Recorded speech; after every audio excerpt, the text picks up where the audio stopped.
একই অঙ্গে বহুরূপে দয়াল ঠাকুর রাম। আজ শোনাব শ্রী শ্রী রাম ঠাকুরের বলা গল্প। কৃপা ছাড়া ভগবান লাভ হয় না। ঘন জঙ্গল, সূর্যের আলো সেখানে তেমন পৌঁছায় না। বাঘ, ভাল্লুক, সিংহ, হরিণ যখন তখন ঘুরে বেড়ায়।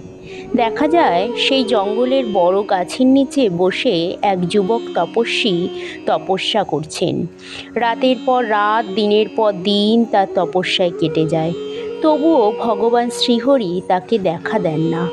এক ভোরে তপস্বী দেখেন ঢেকি যন্ত্রে চড়ে মহর্ষি নারদ চলেছেন, মুখে তার অবিরাম হরিগুণগান। তিনি মহর্ষি নারদকে ডেকে জিজ্ঞাসা করলেন, মুনিবর, এত সকাল সকাল চললেন কোথায়? শুনে মহর্ষি নারদ বললেন, অনেকদিন আমার ঠাকুর প্রভু শ্রীহরির শ্রীচরণ দর্শন করতে পারিনি,